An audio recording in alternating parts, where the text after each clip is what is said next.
さん、ようやくお会いできましたね。幻想水湖伝ライブ in 東京ゲームショウ2025、コナミデジタルエンターテインメントブースより生放送でお届けしてまいりたいと思います。本日の MC は MC の紋章を受けてまいりました森一丁です。よろしくお願いいたします。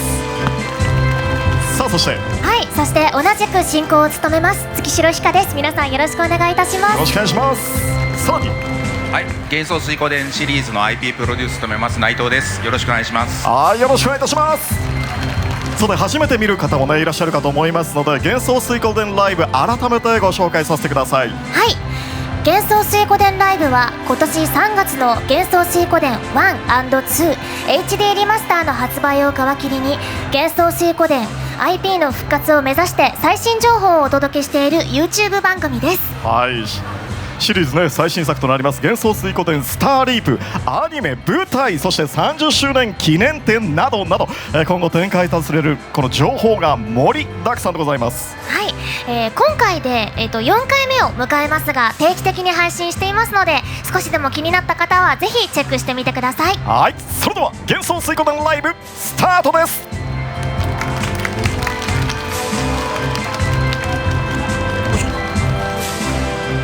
さあ、まずですね、内藤さん、これだけ多くの方にお集まりいただきました、幻想水湖伝東京ゲームショウ、いかがでしょう。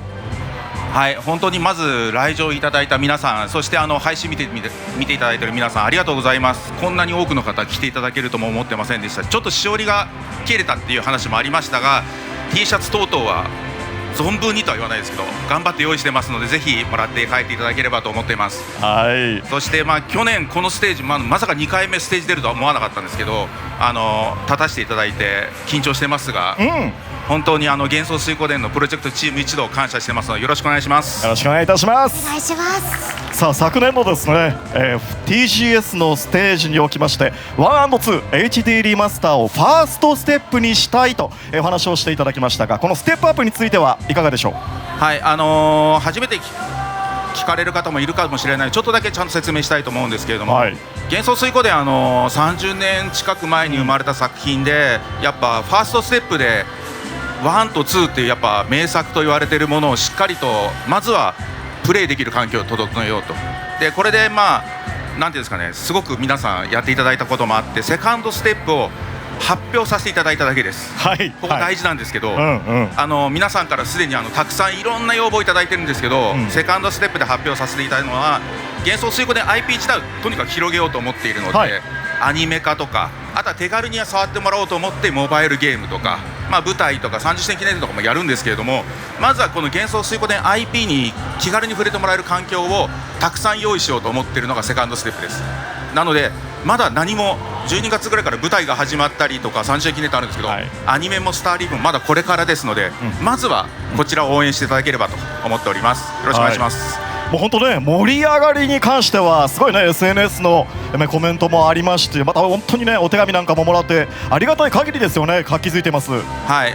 皆さんからいただいている要望等々はチーム全員すごい目を通してますので、いつか次のステップに行けるように頑張りますので、よろしくお願いします。お願いいたします。お願いします。さあ、それでは本日の幻想水湖伝ライブ TGS 特別版としてお届けしたいと思います。本日の番組ラインナップはこちらです。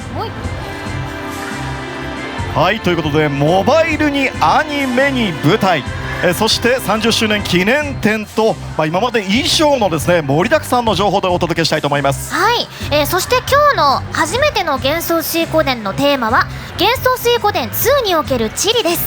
ぜひ最後まで見てくださいね。さあ、それではまずはこちらからです。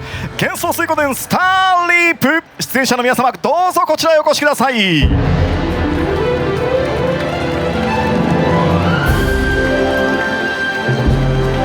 ということで改めて自己紹介をお願いいたします。幻想水湖伝スターリープのプロデューサーをしております藤松です。よろしくお願いいたします。よろしくお願いします。お願いします。ディレクターの竹山です。よろしくお願いします。お願いいたします。さあ、本日ね TGS ということでいろんな方がご覧になっているかと思いますが、藤松さん、このセカンドステップとして、どのような思いで制作されているのかお伺いできますか。幻想水湖伝スターリープはモバイルゲームなんですけども、制作チームとしてはナンバリングを作るぐらいの気持ちで制作に挑んでおりまして、先ほど内藤からもあったと思うんですけども、多くの方に、手軽に触れていただける環境をということで、グローバルでの配信やPC、Steam への対応を考えております。本当ね、たくさん先ほども言ったんですけども、お手紙なんかもね今日始まる前にいただきまして、すごいんですよ。いつもありがとうございます、今日も応援してますと、ありがとうございますね。はい、こういったお手紙なんかもたくさん届いておりますが、いかがでしょう。そうですね、大変ありがたく思っておりまして、今回幻想水湖伝スターリープでは、新たな108世の新たな物語というのを、しっかりと描いていきたいと思っております。はい、で今日はこの TGS で、初めて幻想水湖伝スターリープを知ったといういらっしゃると思いますんで、以前公開したストーリートレーラーを見ながら、今まで公開した情報をちょっとお伝えできればなと思っております。はい、はい、ではご覧ください。どうぞ。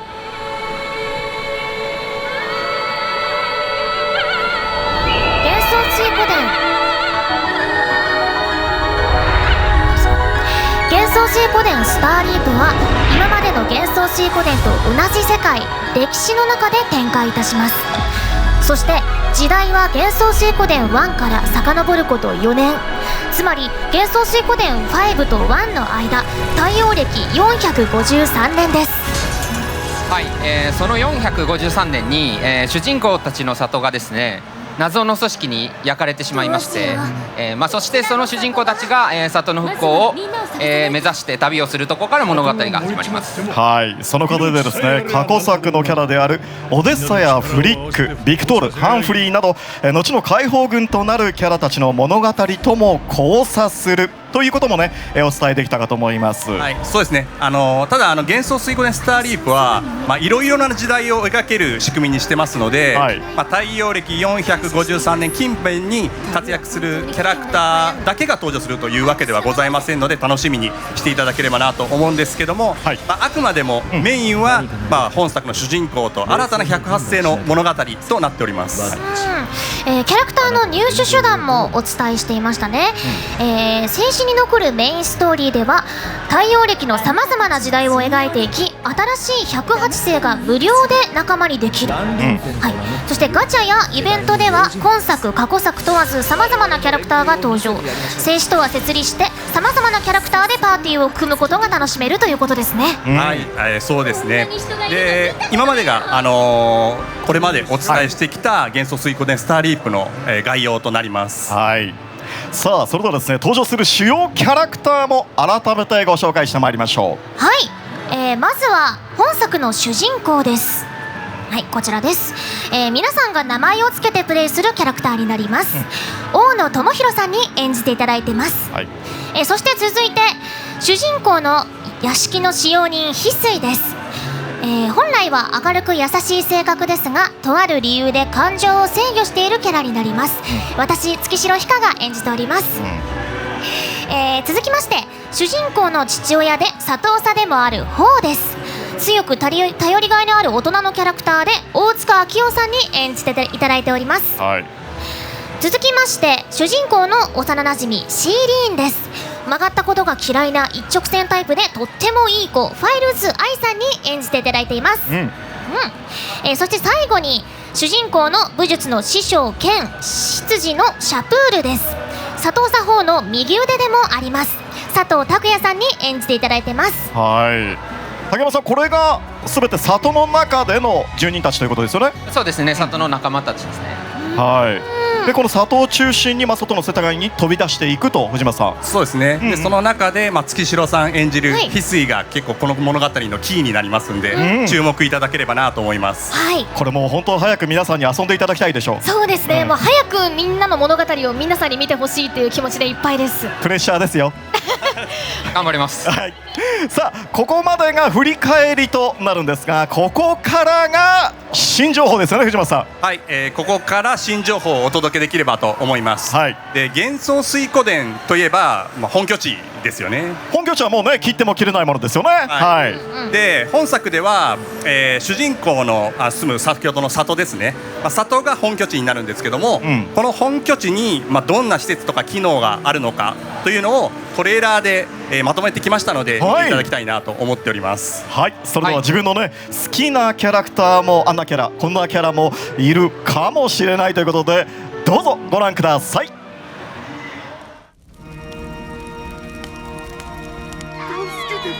The village is left in ashes after a mysterious assault. Seeing the catastrophe, the hero and his friends resolve to rebuild the village.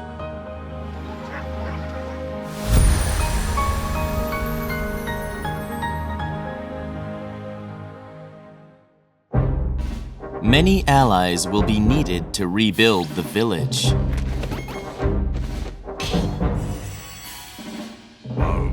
Each of the allies has a special quirk or skill. Gain their cooperation to unlock various useful facilities to aid in your journey. Once Shirin, the hero's childhood friend, joins the ranks, the bounty hunt will become unlocked. Accept requests, hunt the bounties, and earn rewards. よし、討伐完了だぜ。待ちくたびれちゃった。Meish, still young but brimming with talent, will open her very own blacksmith in the village. Enhance and craft weapons and armor to strengthen your party. Nije, exuding a mysterious aura, oversees the rune shop. Strengthen your favorite runes here.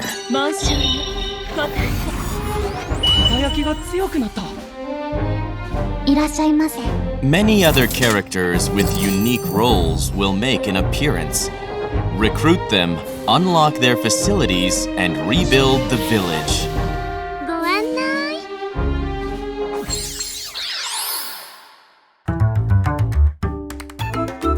Some of the characters won't unlock any new facilities, but instead will bring a minigame with them.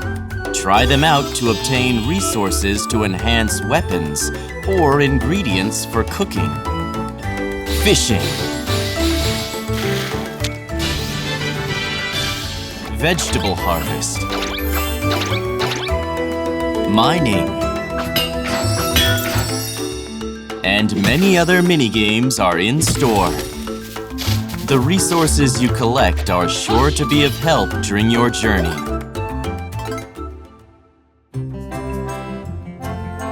The villagers are spending time in the village in their own ways, and sometimes you may even see them interacting with each other. When the villagers have a problem that they can't solve or a request, they will drop it off into the box of wishes. Grant their wish to gain some curious rewards. 嬉しい。 Use the ingredients you gathered to cook meals for your allies at the kitchen.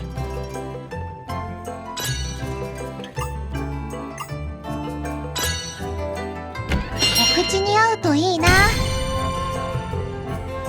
うまかったぜ。 Group meals deepen bonds and may even lead to the awakening of new powers. 会場だよ。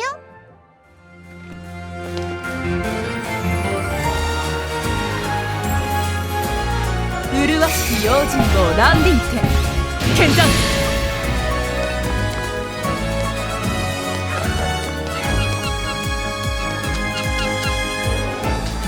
私はレックナート。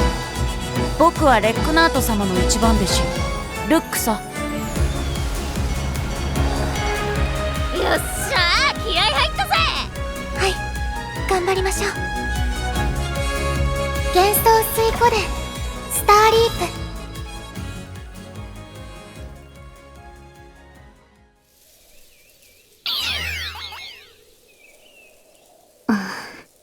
ここは。待てよ、誰かに似てるような。あの大樹、もしかして。はいということで本拠地トレーラー皆さんにご覧いただきました、藤松さん、はい、竹山さんお二人の顔と皆さんの顔のコントラストがすごかったです多分お二人はねこれから生み出したお子様をね子供を皆様に見せるようなすごい緊張した面持ちだったんですけど、みんなのワクワクした顔すごい素敵でしたよ。改めてどうですかこのトレーラーをね皆さん体験してもらって。はい、一生懸命作ってきたものですんで見ていただけて本当に嬉しく思っております。これからキャラクターの紹介するんですけども、施設、今回本拠地を、ご紹介したので、皆さん見てて気になるキャラクターいろいろいたとは思うんですけども、新キャラの本拠地を担っていくキャラクターを中心に紹介できればなと思ってます。わかりました。じゃあ早速、こちらのねキャラクターの方ご紹介いただきましょう。はい、まずはですね、幻想水湖伝でもおなじみの、機能を担当するキャラクターたちを紹介したいと思います。はい、さあじゃあお願いします、月城さん。はい、それではまずは鍛冶屋を担当するキャラクターからご紹介いたします。鍛冶屋を担当するのは名手です。強気な性格ですが実力は確かな鍛冶師の娘さんです。釘宮理恵さんに演じていただきました。そして次は紋章屋を担当するニージェです。ニージェは不思議な雰囲気をまとう謎に包まれた紋章師です。さくらあやねさんに演じていただきました。そしてテレポートを担当するのはシリーズおなじみのビッキーです。ビッキーはテレポート魔法を扱う天然でドジっ子な明るい少女です。小倉優衣さんに演じていただきました。はい、もう声優陣もね豪華ですけど、そうですね、頑張ってブッキングさせていただきました。さあこのお三方についてはいかがでしょう、竹山さん。はい、他にもですね、施設とか機能を担当するキャラクターがいますので、あと3人だけ、はい、施設を担当するキャラクターを紹介させてください。はい、じゃあ月城さんお願いします。はい、では、道具屋を担当するクロエを紹介します。クロエは行商の世界ではかなり顔が知られた優しいお姉さんです。遠山奈緒さんに演じていただきました。そして続いては探検屋を担当するリーエンです。リーエンはトレジャーハンター兄弟の弟で家業以外には怠惰ですが天性の可愛がられ屋です。内田悠馬さんに演じていただきました。で続いて鑑定屋を担当するレイです。レイはリーエンの姉で知識に貪欲で聡明な女性です。内田真彩さんに演じていただきました。なんとなくこの声優陣でこういうキャラクターかなというのはね思い浮かぶんですけども、藤本さん。はい、そうですね、いろんなキャラクターに合わせてそのキャラクターに一番合うんじゃないかなと思う声優さんに演じていただいております。これ竹山さん、はい、探検屋とかその鑑定屋とかいろいろありますけども、この辺りってどうなんですか？そうですね、探検屋はレアなアイテムが入手できるちょっと一風変わったコンテンツでして、はいはい、でそれをリエンが担当しています。はい、なるほどなるほど。で姉のレイがその、探検で見つけたアイテムとかを鑑定してくれるみたいな感じですね。なるほど、じゃあ姉妹でやられてる。そうですね、兄弟で、はい、感じなんですね。ちょっとねもっともっと深く聞きたいんですが、まだまだねキャラクター紹介がございます。ミニゲーム、こちらにもいろんなキャラクターがございますね。そうですね、過去作でもやっぱりミニゲームってものすごい楽しいものが多くて、僕もめちゃくちゃハマってたんですけど、本作でもミニゲームがいろいろありますので、はいはい、スターリップでも担当するキャラクターたちを紹介させてください。はい、はい、それでは紹介します。釣りのミニゲームを担当するウクはいつも大亀と行動を共にしている釣りが大好きな少年です。狩野翔さんに演じていただきました。はい、で続いて果樹園のミニゲームを担当するはるかは農場で働く体格に恵まれたたおやかな女性です。原田さやかさんに演じていただきました。はい、で伐採のミニゲームを担当するバウバウはコバルト族の戦士で元傭兵の木こりです。田所ひなたさんに演じていただきました。狩猟のミニゲームを担当するサフィアは、里近くの森に住み狩りをしているエルフの少女です。園原ありささんに演じていただきました。採掘屈のミニゲームを担当するプロスペクターは紋章の力で自律稼働するからくりメカです。はい、はい、もうね、コボルト、エルフ、藤松さん、幻想水湖伝らしさが。そうですね、いろんな種族がいるのが幻想水湖伝の一つの特徴、世界観かなと思ってますんで、今回もこのようないろいろなキャラクターを登場させてみました。これ竹山さん、ミニゲーム止まらなくなっちゃいますまた。そうですね、本編も進めていただきたいのでほどほどに しながら、やってもらえればなと思います。はい、月城さんいかがです？いや、そうですね、そのやり込み要素がすごいなってPV 見てた時からも思ってて、私自身こういうの結構やっちゃうタイプなんで、ストーリー進めるよりもこっちいっぱいやっちゃう人も結構いるのかなみたいな多分激しく同感されてる方がいらっしゃる。本当ですか？そうですよね、やっぱりね。さあ、以上がですね、今回の幻想水湖伝スターリープの情報となります。さあ、それでは藤松さんと竹山さん、視聴者に向けてメッセージをお願いいたします。はい、本日は、施設とミニゲームの一部を紹介しました。今日紹介したもの以外にもありますので、ぜひ楽しみにお待ちいただければと思います。応援のほどよろしくお願いいたします。はい、続いて藤松さん。はい、いつも幻想水湖伝ライブのコメントやアンケートにご回答いただきましてありがとうございます。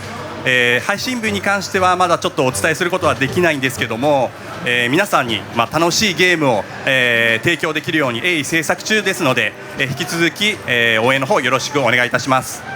はい、ということでありがとうございました。藤松さん、竹松さん、幻想水湖伝スターリープの皆さんでした。盛大な拍手でお送りください。ありがとうございました。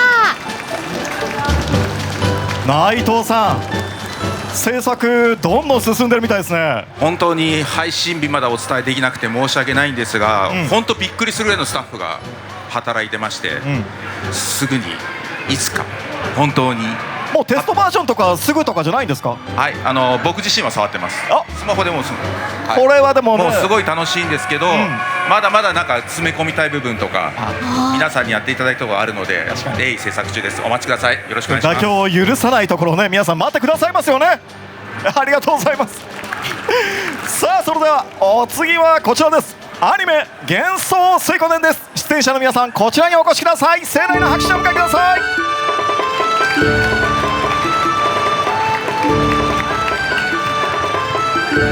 さあ、アニメ幻想水湖伝では監督を務める佐藤雄三監督と幻想水湖伝シリーズ監修隊長の崎山さんにお越しいただきました。改めて拍手でお迎えください。さあ、佐藤監督、一言ご挨拶お願いします。幻想水湖伝アニメーションの、監督の佐藤です。よろしくお願いします。よろしくお願いいたします。崎山さん、お願いいたします。はい、幻想水湖伝のシリーズ監修担当をしています崎山です。よろしくお願いします。よろしくお願いいたします。さあ、内藤さん、アニメ幻想水湖伝いかがですか？はい、すでにご存知の方も多いんですけど、まずアニメ2をベースにしたアニメ化をします。そしてその後ワンクールでは終わりませんよ、主人公と上位の話は描き切りますよ、そして8月には26年に放送します、テレビで放送しますって話まではお伝えさせていただきましたけど、東京ゲームシリーズですので、東京ゲームショウですので言い直さなくても大丈夫新情報持ってきました。はい、ということで早速参りましょう。何からいきましょうか？まずは重要なトピックスとなるメインキャラクターたちを演じるキャストの皆さんを発表したいと思います。特別に駆けつけてもらってますので、お呼びしましょう。さあ、それでは3人の方々に駆けつけていただきました。こちらへお越しください。盛大な拍手でお迎えください。アニメ幻想水湖伝の主人公役に決定いたしました熊谷俊樹さん、上位役に決定しました土屋慎馬さん、そして七海役に決定いたしました日野原あゆみさんです。それではご挨拶を頂戴したいと思います。熊谷さん。はい、皆さんこんにちは。主人公を、務めさせていただきます熊谷俊樹と申します。よろしくお願いいたします。よろしくお願いします。続いて土屋さん。はい、上位を演じます土屋島です。よろしくお願いします。よろしくお願いいたします。続いて日野原さん。はい、七海を演じます日野原あゆみです。よろしくお願いいたします。よろしくお願いいたします。それではじっくりとお話をお伺いしたいと思います。どうぞおかけください。はい、します。さあ、これだけ多くの方ね、ご来場いただいておりますが、内藤さん、まずは皆様を向かって何から発表してくださいますか？皆さん多分気になってる主人公、そのまま主人公って上位が言うのもおかしいので、名前を発表します。名前を噛みましたけど、いやいや、そのぐらい重要なことだというんですよね。本当に小説版のリオとかいろいろ名前いろいろあったと思うんですけど、ゲームの場合は皆さんの名前つけてもらってるんですけど、どうしてもアニメではね名前がないというところで崎山とも相当考えまして、ちょっとそうですね、これまでも主人公の名前はもう皆さんがゲームで開始時につけた名前だけが正解であって、公式では統一した名前をつけずにいつも主人公とか通詞という形で呼んでいたんですが、アニメで新しく名付けるということになりましたので、考えてまいりました。これはちょっとね、ひかちゃんかなり緊張ドキドキしてるよね。ドキドキしますね。さあ、それでは熊谷さんも目の前で聞くということになりますが、これより命名式に移りたいと思います。スタッフさん、命名書を持ってきてください。さあ、どうぞ。何かどこかで見たような景色ですがそれでは命名式始めてまいりましょう。崎山さんをはじめしっかりと考え抜いた名前になります。この名前で上位七海と共に歩んでまいります。それでは崎山さん、お願いします。アニメ「幻想水滸伝」主人公の名前はリリュ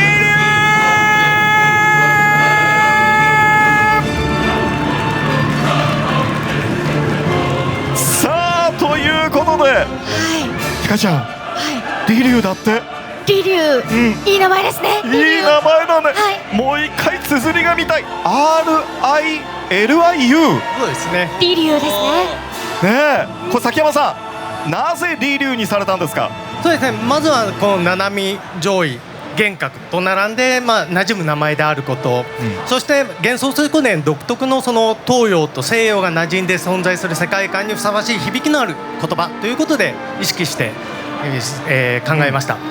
そして候補を考えているうちに宗師の言葉で、宗師の言葉でリリュウ眼下の玉っていう言葉を見つけて、その解釈の一つが命がけで求めなければ得られない貴重なものの例えということを知って、その言葉からリリュウという名前をいただきました。先ほどその英語の表記については開発部内のネイティブな方にこの発音のしやすさと、東洋の雰囲気、そして男の子っぽさを感じさせるっていう意見をいただき決定しました。なるほど、深い思い入れがあるこの我々ファンからするとですね、やはりアニメによってこの主人公に名前がつくというのはいろんな、感情があるかと思います。今見ている限りでは皆さん喜んでいただきましたよね。ありがとうございます。佐藤監督、いかがでしょう？そうですね、なんか名前を決めるっていうのは監督が決めるとか思われがちなんですけど、基本的に今回の場合はコナミさんの方で、一緒に考えながらっていうところで作ってきた名前で、やっぱりこのリリュウっていう名前はこう主人公らしさが一番出てていいなと思って、アニメのスタッフもみんな納得した感じです、じゃあ割とすんなりと入ってきたということですよね。そうですね、割とすぐいいよねっていう話。なるほど。熊谷さん、リリュウ、リリュウリリュウ、僕がいやありがとうございます。いかがですか？いやもうめちゃめちゃかっこよくて、もともとリリュウっていう名前だったんじゃないのっていうぐらい本当ですよね、ぴったりな名前で、いやそれこそ小説でいうリオだったりとか、そういうところもどこか面影を感じるような名前で、しかもその上位と並んだ時にもまたかっこいいような名前で、めちゃめちゃいいなっていう、めちゃめちゃ感動してます今僕も。ありがとうございます。もう多分本当に皆さんがね、今リリュウだという目でねご覧いただいているのがすごくね温かくて嬉しいですね、ひかちゃんね。さあ、それではですね、ここからいろいろとお伺いしてまいりたいと思います。ミニコーナーを開催です。ズバリ聞いちゃうアニメ幻想水滸伝キャスティングへの道、一問一答のコーナー。ささあキャストの皆様にお揃いいただきましたので、今だから聞けるオーディションについてのご質問をいくつかさせていただきたいと思います。はい、それではまずはこちらです。ドン。オーディションにエントリーされた時の感想をお聞かせください。はい、ということでね、実は今日佐藤監督と皆さんももう1回目初対面と思っていいぐらいですよね。初めましてです。ですよね、はい、そんな中でこのオーディションの話をお伺いするということで、日野原さんまずはいかがでしょう。そうですね、エントリーするにあたってこの作品に触れさせていただいたんですけど、ななみちゃんの初登場時のインパクトがめちゃくちゃすごくて、確かに、紙の資料でいただいてた5倍ぐらい元気だったんですよ。確かに。ですごい一気に大好きになったので、この子と歩めたら絶対楽しいだろうなって思いながらエントリーさせていただきました。ありがとうございます。土屋さん。はい、言わずと知れた名作であり、もう長く愛されているものなので、これがついにアニメ化するんだっていうので、ちょっと恐れ多い気持ちが勝っていました。うわ、やっぱでもそのぐらいの状況でオーディションに向かっていただいたと、ありがとうございます。とてもモチベーション高かったです。ありがとうございます。熊谷さんいかがでしょう。はい、一言で言うと難しかったという一言に聞きますね。なんかそれこそゲームが原作なので、例えば他の作品のような漫画が原作のものは、主人公とかそのキャラの性格だったりっていうのがなんとなく読み取れると思うんですけど、この作品はそれこそプレイヤー側に委ねられているようなところも多くあると思うので、そこはもう自分の最低限の知識プラスちょっと自分で作っていったというところもありまして、だからそれでオーディション原稿を出させていただきましたね。確かにこの108声という中で108通り、ユーザー通りいろんな感情があるんですものね。さあそれを一手に引き受けるということになったわけですけども、続いての質問参りたいと思います。はい、こちらです。実際にキャスティングが決定した時の気持ちを教えてください。これは日野原さんいかがでしたか。はい、もうエントリーした時点でこの作品のファンになっていたので、もう嬉しいという気持ちが第一と、あと先ほど土屋さんもおっしゃってましたけど、長く愛されてる作品なので、皆さんにななみちゃんの声だなって思っていただけるような表現をせねばという強い責任感を持ちましたし、今も持っております。なんかパッと見た感じでもうななみだって僕の中で認識しちゃってるんですけど、ありがとうございます。意識してきました今日。ありがとうございます。土屋さんいかがでしたか。まさかという気持ちが大きかったですね。やはり大きな作品であり、たくさんの方がエントリーされていると思っているので、その中でやはり自分が上位として、演じることができる確率といったら、本当にもう微々たるものなんで、その中で選んでいただけたというのがとても嬉しくて、気が引き締まる思いでした。もうこの佇まいね、ジョイって呼びたくなっちゃうよね。ありがとうございます。ありがとうございます。熊谷さんいかがでしょう。はい、もういろんな意味で衝撃でしたね。まずは本当にこれだけの大きな作品に参加させて、幻想水湖での世界で生きられるということも嬉しさだったりとか、まず本当オーディションが受かったということのこの受け入れられないというか、これ現実なのかみたいなとか、あともその後に来たのはこの責任感というか、これから作品を背負っていくっていうこの重みっていうところをしっかり感じていましたね。何よりも本当に先ほども申し上げましたけども、いろんな感情思いの中でそれぞれが持っている物語思い出がある中の主人公ですからね。はい、もう本当に光栄です。光栄です。光栄の至りですが、佐藤監督聞いていていかがですか。そうですね、やっぱり難しいオーディションだったと思います。やっぱりこのゲームでセリフがバーって流れるだけのところから、やっぱりそれぞれにまだちょっとアニメの台本とかがない状態でどう感情を作っていくのかとかっていう中でのオーディションだったんで、結構大変だったんじゃないかなっていう印象ですね。はい、これ今回は監督目線でキャスティングについてもお伺いしていきたいんですけども、日野原さん、土屋さん、そして熊谷さん、どんなところが決め手だったのかもうここはもうぶっちゃけていただきましょうか。それぞれはちょっとあれですけど、オーディションは実際もう各キャラクターごと、この3人のキャラクターに関してはもう100人近くのオーディションのそんなにいらっしゃったんですか。があってもうそれ全員プロフィール見て、全部聞いてっていうのを僕も内藤さんも多分崎山さんとかみんな多分コナミのメンバー全員聞いて、でみんなでどれが七海だろうねとかどれが上位かなどれがリリュウかなっていう中で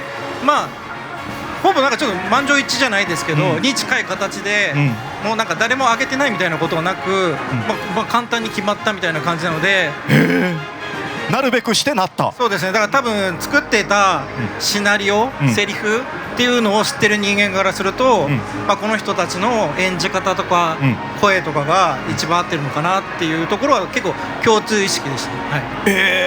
聞いて七海さんどうですか。七海さんじゃない日野原さんいかがですか。はい、日野原です。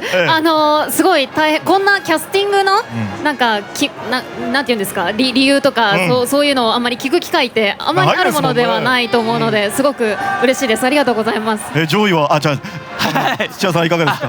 そうですね。やっぱりやっぱりそんなに受けてたんだっていう衝撃とともに、やっぱり監督にそういう風に言っていただけることでアフレコも前を向いて胸を張って臨めるなと思ってます。これからアフレコがね始まっていくかと思いますが、熊谷さんいかがでしょう。はい、僕はリリュウじゃないですか。もう多分だって次言うだろうなと思ってみんな構えてたから。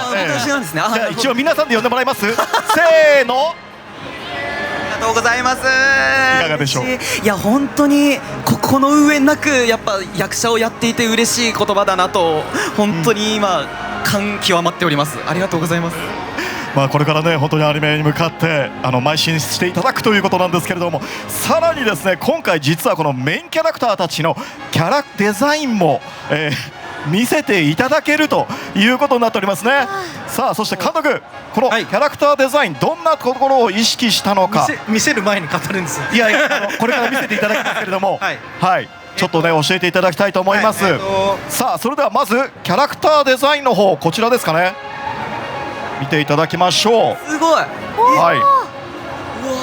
さあこのようになっていますけども、佐藤監督まず意識したところから教えていただいていいですか。そうですね。ゲームでの石川文さんのキャラクターデザインを原案とはしてるんですけども、アニメのキャラクターのデザインのベースを新しく今回アニメ用にメインキャラ数名だけなんですけど、コナミ社内の新田さんというかデザイナーの方にリデザインしてもらって、でそれを今度は後で発表になると思いますアニメーターの山内亮さんに、アニメデザインに落として込んでもらうっていうような形ですね。じゃあせっかくね今リリュウが出ていますので、熊谷さんから、こちら主人公リリュウをお願いいたします。ご紹介。それでは、僕が演じるリリュウをご紹介します。ハイランド王国キャロの町の地方部隊でユニコーン少年兵部隊に所属する少年兵です。幼い頃キャロで道場を開いていた幻覚に引き取られ、七海や上位と共に育ちました。仲間思いで心優しく穏やかな性格の持ち主ですということで、ご覧になっていかがです。いやでも本当にゲームとはまた全然違ったテイストのもうキリッとしたような、とはまた違うちょっと柔らかい表情をしていて、なんだかすごい新しく想像が膨らむなっていうアニメがすごい楽しみになりますね。ありがとうございます。さあ続いて上位、こちら土屋さんお願いします。はい、上位はですね、リリュウの幼なじみで同じくユニコーン隊に所属しています、ハイランド王国キャローの町の名士であるアトレイド家で育ち、幼い頃から仮名に縛られてきました。穏やかで聡明な性格の裏に強い信念と覚悟を秘めています。ご覧になっていかがですか。オーディションの際に声のイメージっていうのが書かれてたんですよ。でキャラクター的には一見冷たく冷徹に見えるけれども、その中にも心の優しさがありますって書かれてたんですよ。なので声にできればその一面だけではなくその奥行きが欲しいというふうに書かれていたので、今回このキャラクターデザインを見て、まさにその通りだなと、スマートでありながらもどこか心を打ち解けられるようなキャラクターデザインだなって思っております。本当に役としてはすごく僕らはね知ってるもんね。難しい、役の中でその声の深みであったりとか奥行きっていうのはすごく大事な部分なので、そうですね、大切になさってください。ドキドキ頑張ります。さあ続いてななみです。さあ日野原さんお願いします。はい、私が演じるななみについてご紹介します。厳格に育てられたリリュウにとっての義理の姉です。どんな時も笑顔を忘れない明るく快活な性格ですが、少しおせっかい焼きな一面もあります。リリュウが出兵している間、家の留守を預かっています。さあななみの印象はいかがでしょうか。いや、もうめちゃくちゃ可愛いですね。多分リリュウとジョイをむちゃくちゃに振り回すんだろうなっていう元気な声が聞こえてくるようなデザインですごく可愛いなと思いました。これね、ななみの初登場の時とかも僕らもすごく期待してますんで頑張ります。ぜひ頑張ってください。さあ佐藤監督、キャストの皆様にもご覧いただきましたがいかがですか。いかがですか。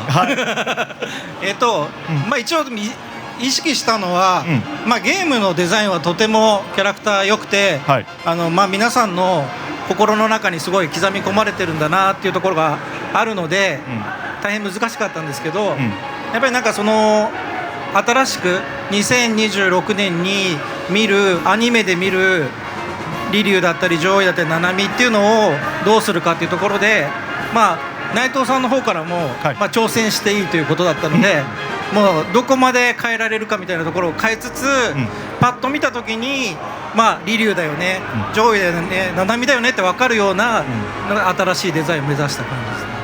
本当歴史を踏襲しつつ新しいものも入れていくということなんですが、本日公開されるのはこのキャラクターだけではないんです。多くのキャラクターたちが登場する幻想水湖伝ですが、やはりこのキャラクターたちも皆さん重要ですよね。ということでキャストの方々に本当は出てきたがいただきたかったんですけども、ちょっとねスケジュールの都合が合わなかったということで、代わりに月城さんからお願いします。はい、ご紹介させていただきます。まずはこちらのキャラクター、ビクトールです。はい、陽気で豪快な性格のジョーストン都市同盟の傭兵です。通り名は風来坊のビクトール。歴戦の戦士であり、その実力は折り紙付き。体験を軽々と振るう一方で人を見る目があり、誰とでも打ち解ける人懐っこさを持っています。はい、演じていただくのは先日解禁されましたスターリープと同じく小西克幸さんです。よいしょ。ありがとう。さあそしてここが出たらもちろんフリック。はい、青いマントと鋭い眼差しが印象的な剣士です。人呼んで聖来のフリック。ビクトールの長年の相棒です。誇り高く冷静沈着な性格で、時に厳しい言葉も投げかけますが、その裏には強い責任感と仲間への深い思いやりがあります。演じていただくのはこちらもスターリープと同じく中村雄一さんです。よいしょ。ちなみにですね、今回このビクトール役の小西さんからはビデオメッセージ、さらに中村雄一さんからはコメントが到着しております。まずはこちらをご覧ください。どうぞ。皆様こんにちは。この度ですね、アニメ幻想水湖伝にてビクトール役を担当させていただくことになりました小西克幸です。よろしくお願いします。さあというわけでなんか今回はですね、ゲームショーのステージにスケジュールが合わなくてちょっと行けなくて、毎年ですねゲームショーっつったらスケジュール開けて待ってるんですよ。でも僕が関わるゲームっていうのはなんだろうな、ゲームショーだとちょっと早すぎるみたいなとこがあって、全然ステージに呼ばれたことないんですけど、したら幻想水湖伝さんが呼んでくれたっていうね、なんだもタイミング合わねえ、もう世の中うまくいかないっすね。はい。というわけで幻想水湖伝がなんとアニメになるということで、僕はですね、何年前だろうな、その昔、幻想水湖伝の1、2のドラマ CD と、あと、ラジオで、ビクトールをちょっと担当させていただきまして、そのラジオもですね、中村くんと2人で、幻想水湖伝なんかこう振り返りながらフリートークするような番組だったんですけど、なので、かなり昔ですね、10、15、16、17、18、19、20? それぐらい前です。ビクトール自体もなんかこう、ゲームプレイしてくださった方はもうご存知だと思うんですけど、結構こうガサツで艶やなイメージはあるんですけど、とってもなんか仲間思いのいい兄貴分な、キャラクターではあるので、なんかそういうところもね、アニメの方でもちょっと描いていただけると嬉しいなと思いますので、ぜひ楽しみにしていただけると嬉しいなと思います。ゲームをですね、僕昔から大好きですげえやってたんですけど、もうはるか昔のことなので、最近ね1、2がねちょっと出たりとかしましたけど、もうはるか昔のことなのでちょっとあんまりよく覚えてないんですけど、これゲーム自体もものすごくよくできてて、ですね、なんていうのかな、まずこの108世を集めるのが結構大変で、これもねなんかこういろいろここいけんのっていうところ行ったりとかお前仲間になんのっていうやつがね結構仲間になったりとかして、でもそいつが仲間になることによってなんだろう、なんかねいろんなね3倍速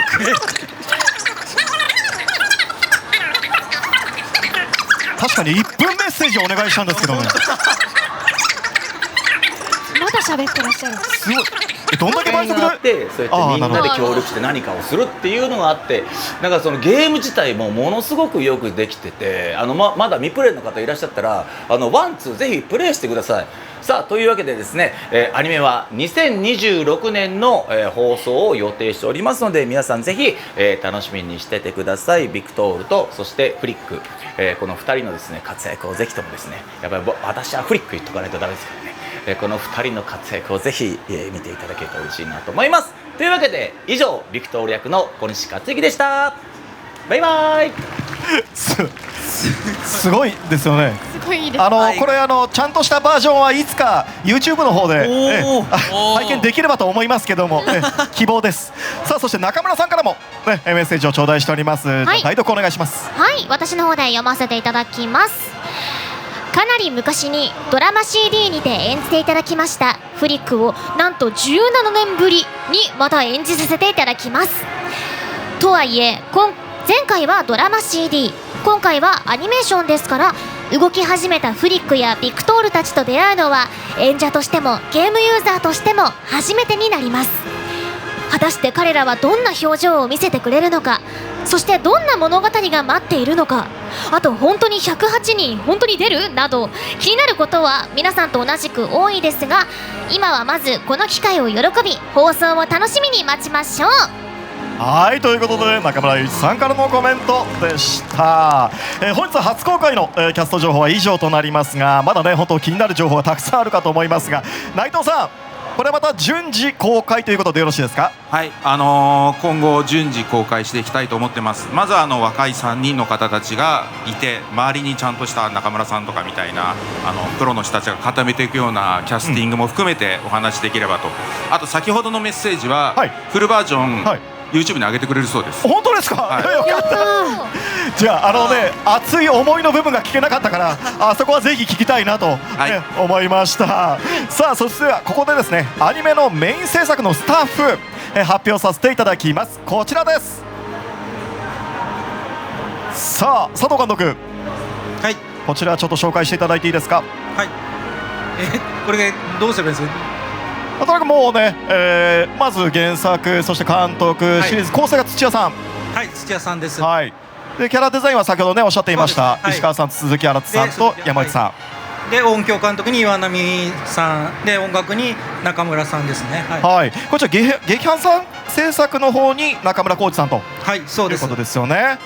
はい。中村さんってなんかつながり今まで終わりだったんですか？いや、つながりはないんですけど、今回ゲームの音楽をそのまま使うってことは一応しないっていう方針で、キャラクターと同じく新しくちょっと挑戦していくっていう中で、多分その元の音楽の素材も生かしつつみたいな、アレンジ力だったり世界観、幅広い世界観とかそういったジャンルを得意とされてるなるほど中村さんにぜひやってもらいたいなという形で、幻想水湖でこのストーリーと音楽も含めてね、この世界観に没頭できるというのがね、ありますから楽しみにしております。さあということで次のコーナーに移りたいと思います。このチャイムは何なんでしょうか、月下さん。はい、ここからは特別講義を行います。幻想水湖伝作品を解説する初めての幻想水湖伝のコーナーです。改めまして幻想水湖伝 IP 監修担当の崎山さん、よろしくお願いします。はい、ようこそ幻想水湖伝の世界へ。シリーズ初心者にも分かりやすく解説を務めたいと思います。今日のテーマはチリです。はい、アニメ幻想水湖伝ではこのリリュウとジョイ、そしてナナミの3人を中心に、デュナン統一戦争の物語が描かれていきます。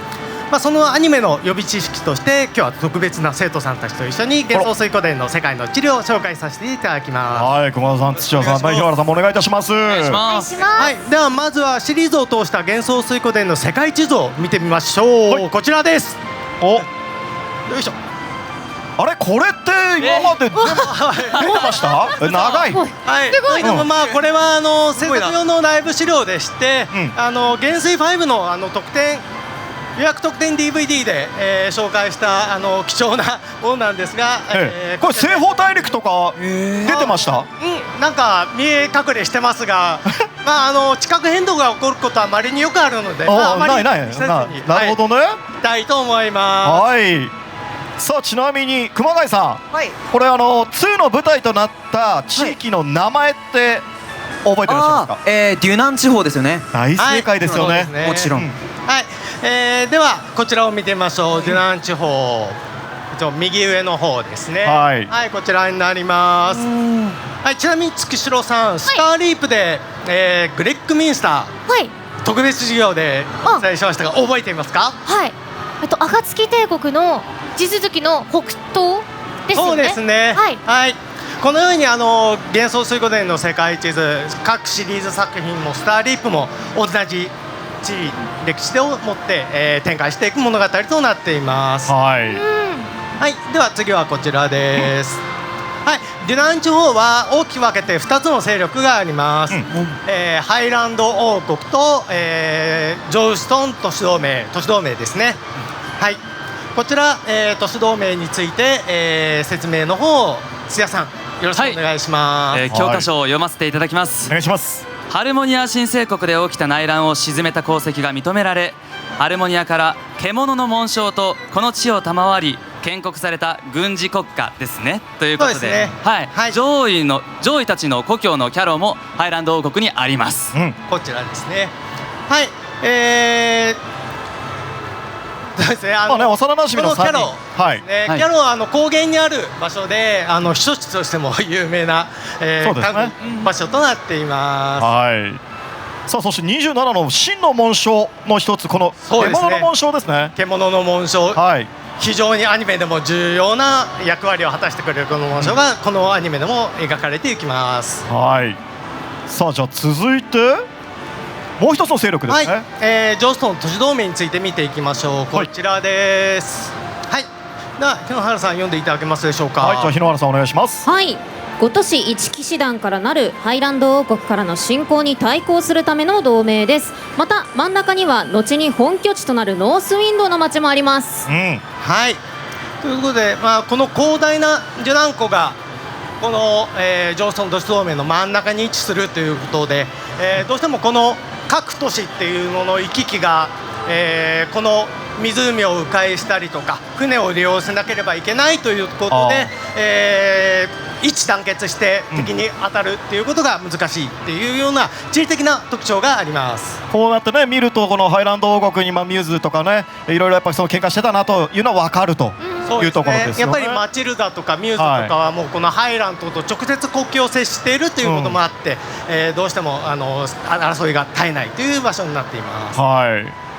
さあそして元帥1の、そうですね南、の方には、暁帝国今はトラン共和国になってますね、がありますしその中では門の紋章戦争では、マッシュが、この都市同盟に働きかけてね、攻め込ませたりとかいろいろあったというところですね。はい。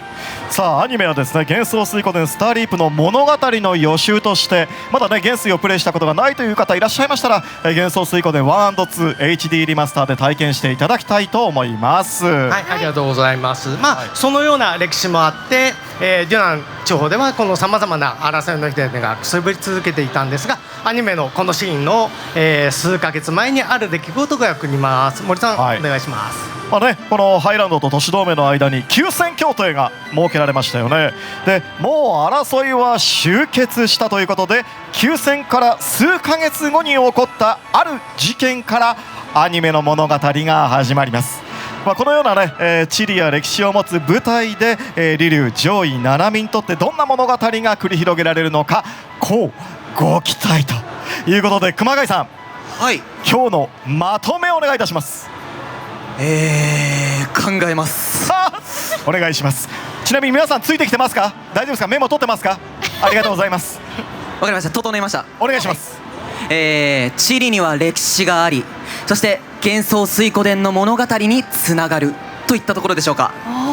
どうでしょう。おーありがとうございます。内藤さん、はい、何点ですか？100点です。ありがとうございます。ありがとうございます。ありがとうございます。はい、皆さん本当にねありがとうございました。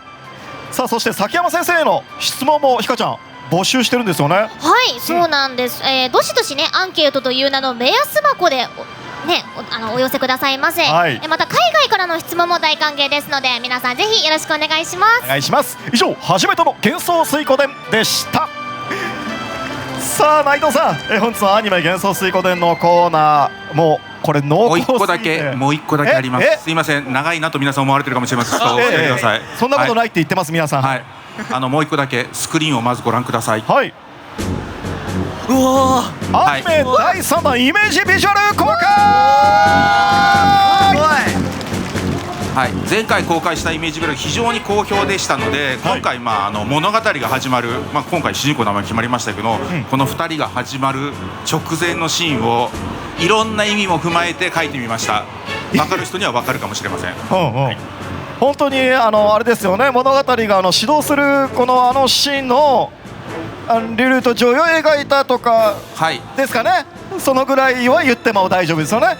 佐藤監督に監督、どんな思いが込められているのか聞いてみて。一応この構造を考えた僕なんですけど、その最初の物語始まるところではあるんですけれども、この2人が見つめ合ってるところの先には何があるんだろう、後ろの岩はなぜ大きいんだろうみたいな感じですかね。これじゃあテーマ一言で言うと何ですか？上位とリリュウと上位です。のはいらないです。のはいらない。すごい探りたくなる。なんかね、いろんな決意とか感じてますけども、いかちゃんどうですか？いや、この1枚にいろんな意味が込められてるなって思いますね。熊谷さんいかがでしょう？いや、これはだってね、この岩といいもね、あれですよね。あれなんですよ。本当にあれなんですよ。本当に。土屋さんいかがですか？あれですよね。あれなんですよ。あれとしか言えないですよね。あれとしか言えないです。そうなんですよ。さあということでですね、ますます期待が膨らんでまいりますが、アニメが待ち遠しくてね、皆さんしょうがないかと思います。ということで本日はアニメ幻想水湖伝の情報はここまでとなります。それでは改めて出演者の皆様からアニメを楽しみにされている皆さんに向けてメッセージを頂戴したいと思います。まずは佐藤監督。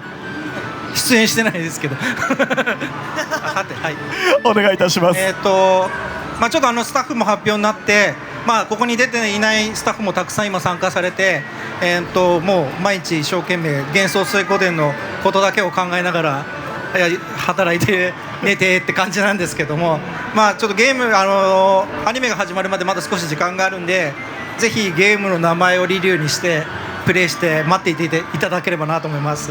よろしくお願いします。ありがとうございます。佐藤監督です。ありがとうございます。続いて日野原さんお願いします。はい、先ほども申し上げた通り、この作品に携わることができて本当に幸せだなと思いますし、実際にプレイしてみてこの作品の魅力って深い感情を残さずにはいられないストーリーだとか、あと一人一人のキャラクターがすごく魅力的であることとか、なんかそういったところが面白さの一つかなと思ってるんですけど、アニメーションでも感じ取っていただけるようにナナミとしてしっかり向き合っていきたいなと思っておりますので、この3人のキャラクターがどんな道を歩んでいくのか、ぜひ最後まで見届けていただけたら心強いなと思います。引き続きよろしくお願いいたします。本日はありがとうございました。日野原さんです。ありがとうございました。続いて土屋さんお願いします。はい、改めまして上位役の土屋島です。オーディションを受けてから結果が出るまでに実は熊谷君ととある現場でお会いしまして、その時にでもたくさん人がいたんで仲良くなる人数じゃなかったですよね、行き過ぎてね。でもなんか意気投合して絶対どこかで一緒に共演したいねって言った次の日にオーディション結果が来て、でキャストでリリュウが熊谷君で上位が土屋でっていうのが分かったんで、僕はなんか個人的にですけど巡り合うべくして巡り合ったなっていう感じがするので、早くアフレコをやりたいなって思っております。胸熱。そうなんですよ。素敵ですね。運命ですね。とても愛されてきた作品なので、そういった思いも一生懸命こう、背負って、アフレコに臨みたいと思います。引き続きよろしくお願いいたします。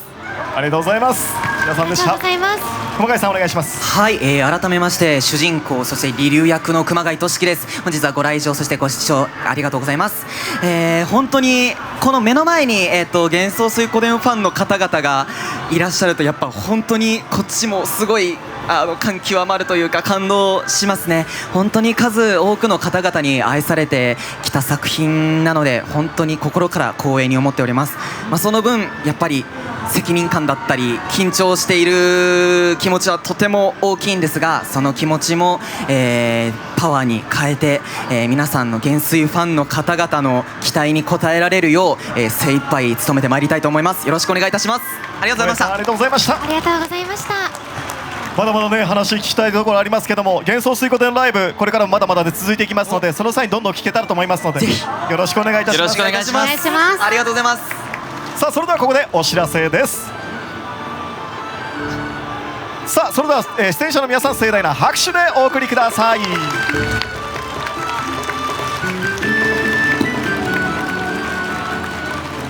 はい、それではお知らせお願いします。はい、アニメ X では本日公開の豪華キャスト陣によるキャストサイン入りクリアファイルをプレゼントするキャンペーンを開催中です。そして公式ホームページにも本日、開設いたしました。ぜひチェックしてみてください。はい、ということで以上アニメ幻想水湖伝のコーナーでした。はい、ありがとうございました。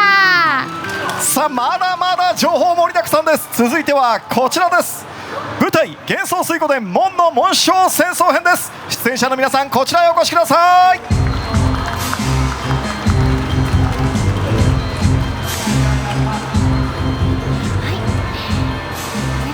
舞台幻想水湖伝門の紋章戦争編では、プロデューサーの岩崎さんに来ていただいております。よろしくお願いします。よろしくお願いします。はい、株式会社フロンティアワークスの岩崎です。よろしくお願いいたします。お願いいたします。さて内藤さん、舞台についてはいかがでしょう。着々と準備が進んでいます。着々と、はい、12月に東京と京都のもうチケットの方もね皆さんに販売していますが、はい、ぜひ広げていきたいと思ってます。よろしくお願いします。お願いいたします。お願いします。もう本当ね、あと舞台まで2ヶ月というところなんですけれども、新情報をお伝えできればと思いますが、舞台これ何を教えてくださいますか。内藤さん、これも引き続きやっていいですか。どうぞ。主人公の名前。お、そうか、そうなんですよ。やっぱ舞台でも、なんか主人公っていうのもおかしいですし、確かにちょっとこれも同じように崎山も含め相当考えましたので、ちょっと発表させていただければと思います。わかりました。それでは命名式に移りたいと思います。スタッフさん命名書を持ってきてください。ちょっと緊張するね。本日2度目の命名式でございます。それでは始めてまいりましょう。アニメと同様、崎山さんはじめしっかりと考え抜いていただいた名前になります。もうね、舞台では坊ちゃんだけではなくこの名前が大きく呼ばれることでしょう。それでは崎山さんお願いします。舞台幻想水湖伝門の紋章戦争編、主人公の名前はリアン・マクドールに決定。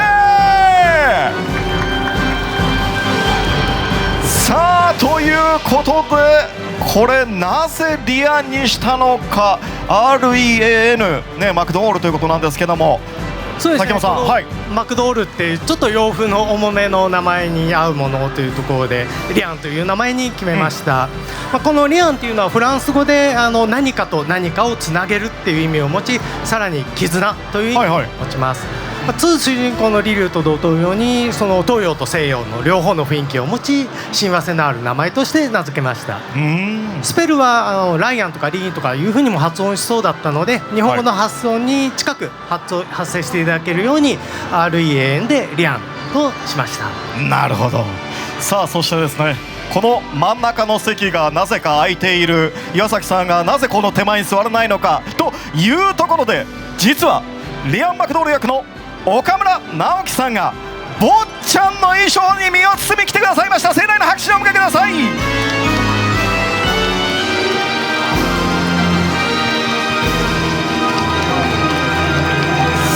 改めて自己紹介お願いいたします。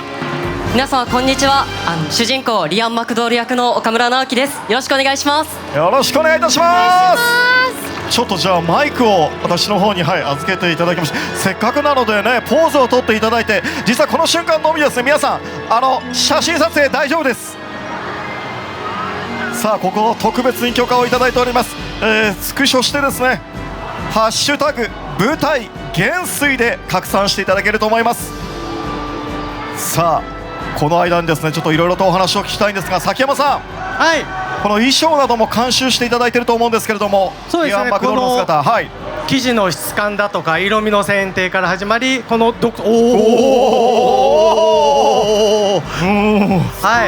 このシルエットをどうやってこの今の動きみたいな形で舞台上でその邪魔をせずに制限することなくどう仕立てるかというところで、舞台の関係者の現場のスタッフの方々と一緒に、このこだわりが結集して最高の坊ちゃんがこの現実世界に誕生してくれたと思います。むちゃくちゃかっこいい。これちなみに岡村さん、左見てください。左にポーズ続いて右にもポーズ。最後中央お願いします。ポーズ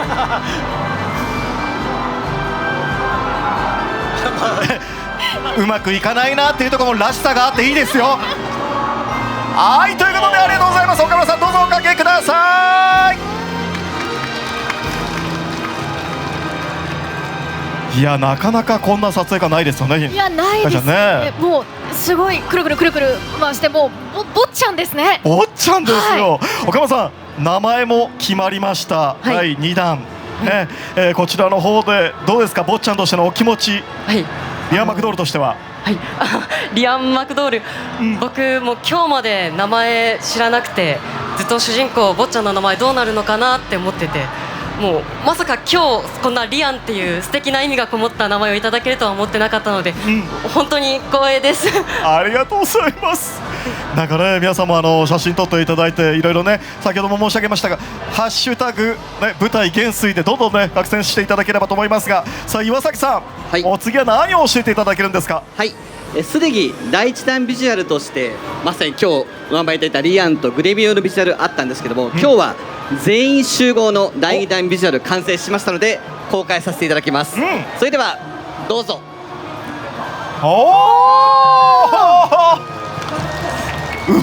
すごい。これどうですか、岡村さん見て。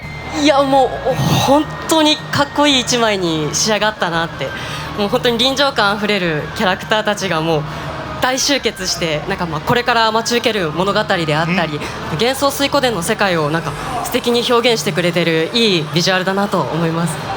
もうね、元帥ファンの皆様は言わずもがな、この人とこの人がああなってこうなってこうなるわけだよねなんていう話をね、今もうその中で広がってるかと思いますけれども、改めてこの舞台に向けていかがでしょう。いや、もう本当に着々ともう衣装が完成されたり、それこそお名前をいただけたり、なんかもう本当に12月がもう待ち遠しくてワクワクしてます。本当ですよね。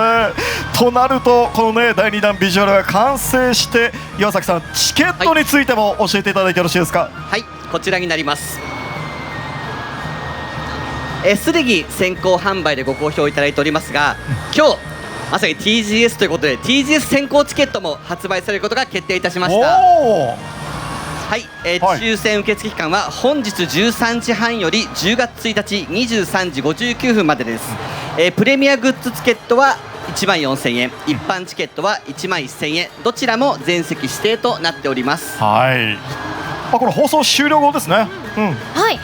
抽選受付開始ということで、ちなみにプレミアムグッズっていうのはどんなグッズになるんですか。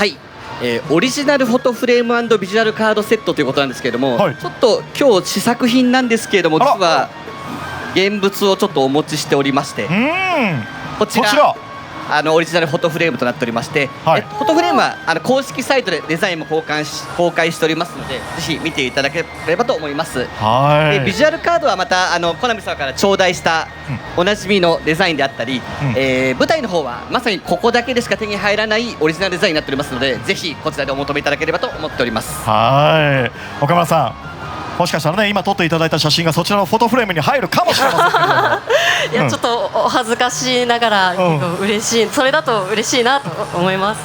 なんか見てるとね、喋ってるとどんどんぼちゃらさが出てくるでしょ改めて他のキャストの皆さんとはもうお会いになられました？そうですね、和田さんと山田ジェームズさんとは前回コナミチャンネルでご一緒させていただいて、もう本当に緊張している僕になんか優しく話しかけてくださって、もうなんでしょうね、もう舞台でもしっかりなんか頼りつつ、なんかいい舞台が作れたらいいなと思えるお二人でした。こんなに今ね、素敵に物腰柔らかく喋ってらっしゃるのに、舞台になってその舞台が進行していくにつれて成長する姿も僕ら見ていきたいですよね、内藤さん。ぜひそこを楽しみにしていただいて、彼の成長と、あと周りにいるその和田さんはじめとした本当にすごい役者さんたちで固めてるはずなので、見てもらえればな、見たいなと。僕はまだ何も見てないですし、これからいろいろ見ていきたいと思います。はいということで、本当にね、お忙しい中ありがとうございます。舞台情報は以上となります。どうぞご起立ください。さあ、それでは皆様に向けてメッセージを頂戴したいと思います。岡村さん。はい、今回主人公という役をいただいて、本当にもうこうやって東京ゲームショウにも呼んでいただいて、本当にもう光栄でもう感極まっている僕なんですけども、もう本当に今回素敵なキャスト、そして演出家の中屋敷さん、そしてもう素敵なスタッフが揃ったので、もうその素敵な仲間たちと手を取り合って力を合わせて素敵な舞台を作りたいと思いますので、12月ぜひ劇場までお越しください。引き続き頑張ってまいります。ご声援のほどお願いいたします。よろしくお願いします。ありがとうございます。ありがとうございました。最後に岩崎さんお願いします。はい、今まさに坊ちゃんが伝えてくれましたが、幻想水湖伝という最高の人間ドラマを生身の人間が演じる演劇として表現する意味みたいなものをぜひ皆様劇場で見届けていただけたらと思っておりますので、本日お集まりいただきのお客様、配信のお客様、ぜひ劇場でお待ちしております。よろしくお願いいたします。ありがとうございます。岡村さん、岩崎さんでした。盛大な拍手でお送りください。ありがとうございました。もうね、近くの人は見えたかもしれないけど、坊ちゃん手がまだ震えてるね。そんな状態からどんどん成長する姿見たいね。はい、ということで最後に概要をおさらいしておきましょう。月城さん。はい、舞台「幻想水湖伝門の紋章戦争編」は2025年12月に東京、京都の2都市で公演を予定しております。はい、楽しみにしております。はい、お次はこちらです。シリーズ30周年記念幻想水湖伝 1&2 展幻想博物館ということで、館長こちらにお越しください。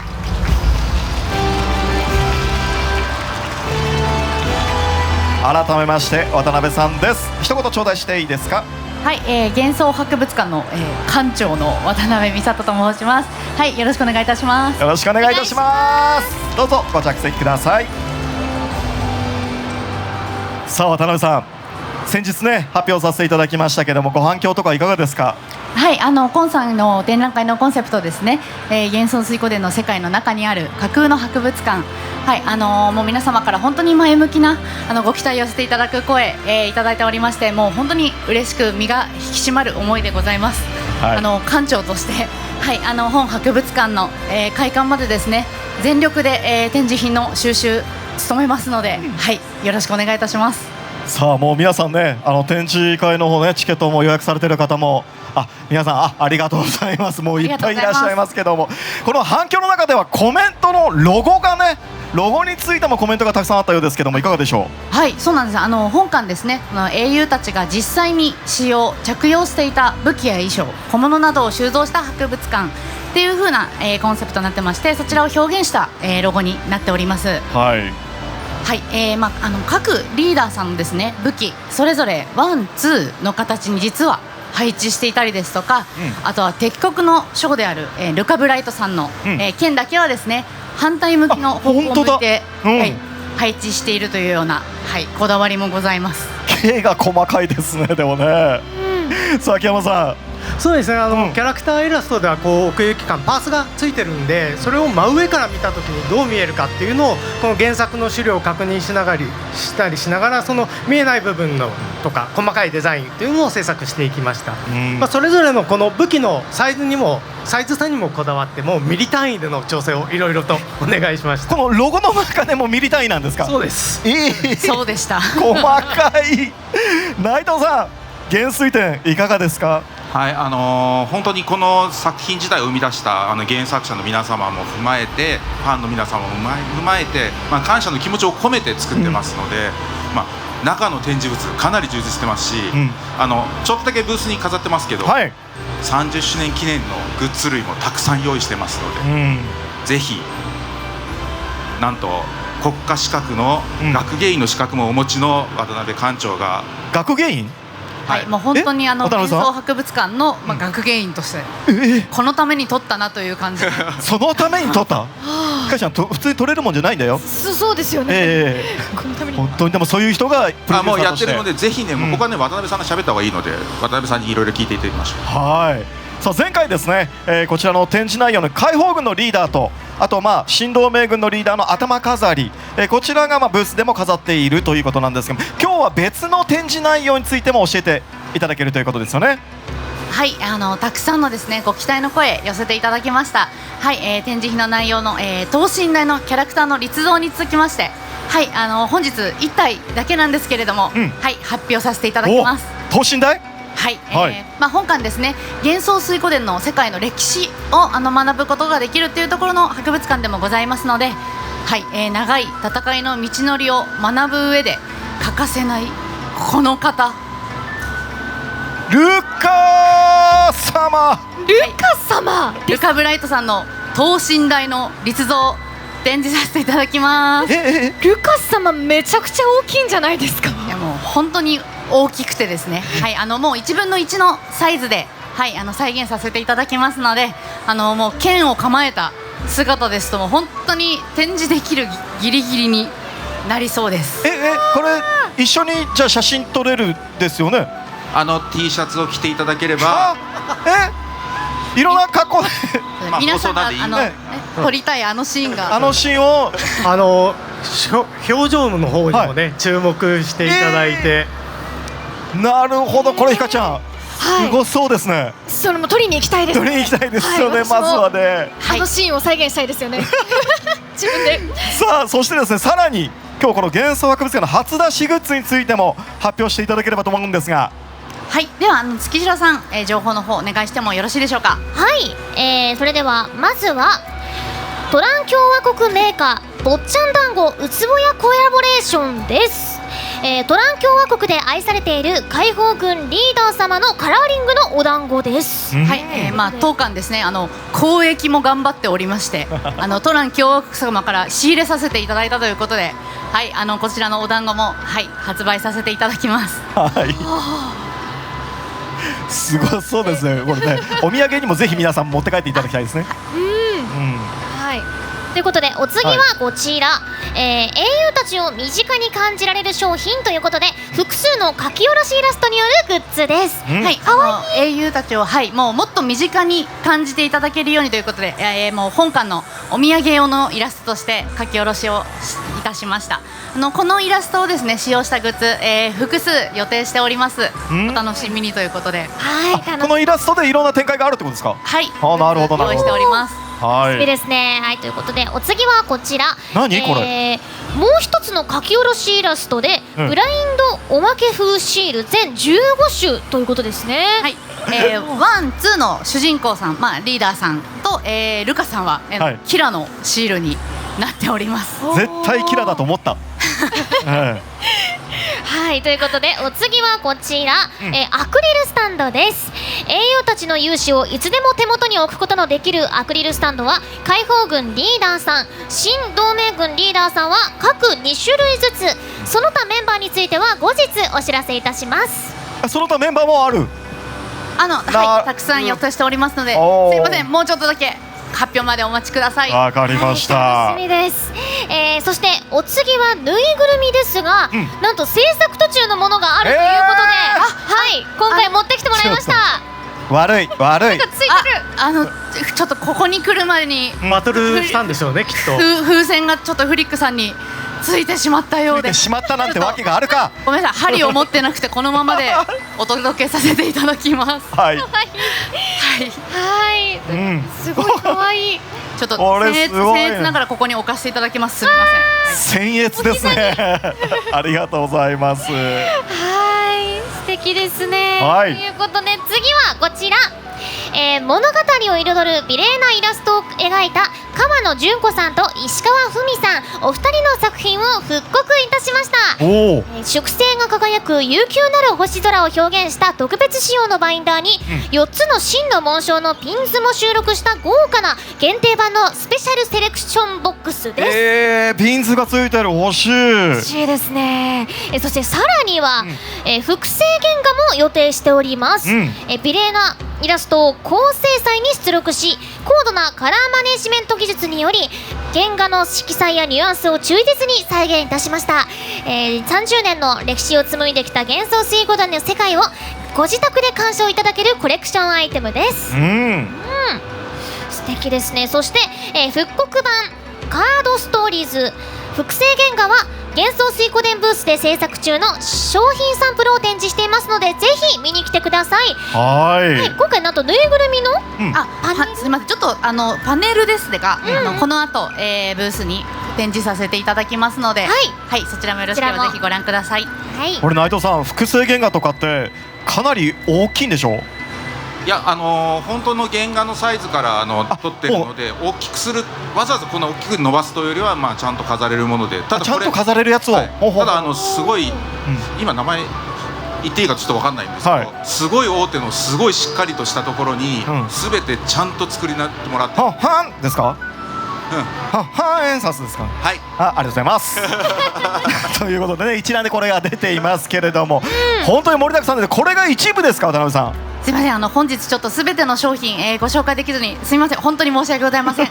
今後ですね、本博物館の、公式ホームページや X でお知らせさせていただきますので、そちらぜひチェックしていただければと思います。はい、もうね、多分皆さんの心の中では私あと何ぼっち用意すればいいんだろうなっていうねで、その公式 X ですね、こちら東京ドーム市内で今広告も放映させていただいておりまして、このような広告の情報もお伝えしておりますので、ぜひフォローお願いいたします。これSNS で皆さんたくさん上げていただいてね、崎山さん、たくさん上がってくるこの動画すごく嬉しくないですか？そうですよね、やっぱドットはもう本当に迫力満点でね、びっくりでしたし、グッズの方も今監修の方いろいろと公益が盛んなようで、公益に対して、さあということでですね、グッズについては以上となりますが、チケットの一般販売が決定したんですよね、渡辺さん。はい、こちらになります。10月6日の18時、月曜日からですね、販売開始となります。一般販売からはですね、お申し込み順の先着になりますので、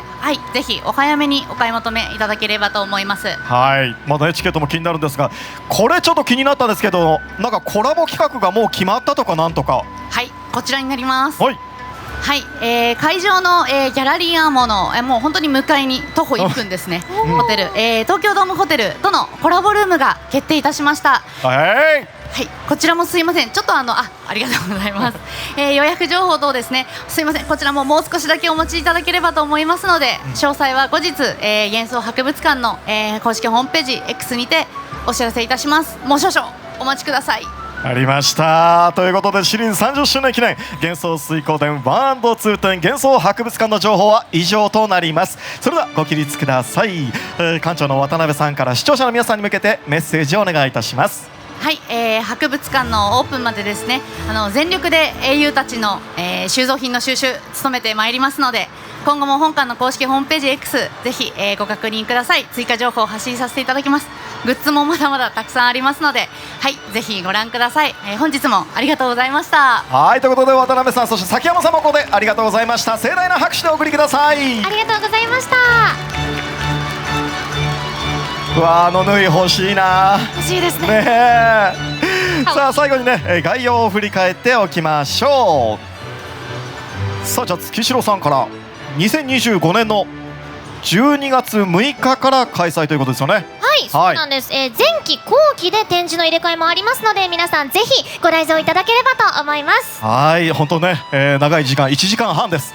皆さんね立ちっぱなしでお付き合いいただきまして本当にありがとうございます。まだまだ盛り上がる情報はね隠してますよプロデューサーが、ぜひねこれも後ほどねどんどん聞いていきたいと思いますけれども、はいさあそして各公式はい、X では、本日の情報のリマインドそして随時新しい情報もポストしてまいります、ぜひぜひフォローよろしくお願いします。はい今回の情報まとめです。こちらです。さあ幻想水湖伝スターレイプアニメ幻想水湖伝本当にねキャストの方も来てくださいましたけども、そうですね、ひかちゃんどうでしたか？いやーなんか本当にこう皆さんが前にいてこう実際に皆さんの反応を目で見られたのが個人的にすごい嬉しいなと思って、ね、これから楽しみですよね。幻想水湖伝いろんなものが始まりますのでね、これからも楽しみにしていただければなと思います。はいさあそして今回の TGS 現地会場の幻想水湖伝コーナーもう皆さんね来ていただいたかと思いますがノベルティの方を、配布しております。配信をご覧になった方もですね明日までやっておりますので足を運んでいただければと思います。こちらがなくなり次第終了となりますが内藤さん持っていただいているのははい、うちわになります。これはね数かなり用意しているのでぜひもらっていただければなと思います、そして、今日発表した新しいキャラクターのうちわも増えてます、なのでこの後ブース行ってもらうと、まずアニメのクリアファイルがもらえたりとか、あとコーナー回った時に黒布がかかってなんだこれと思ってたところが、今なら空いてるはずです。おなのでそんなこと言ったらまだ終わってないのにみんな行っちゃうじゃないですか。ちょっと待ってください待ってください、これね特製うちわ、改めて、スターリープのキャラクターも加えて、ゲオルグルックのうちわもステージ後からまだ後からですからね、追加されたスターリープのキャラ全35種類となっておりますので、ぜひコンプリートしていただければと。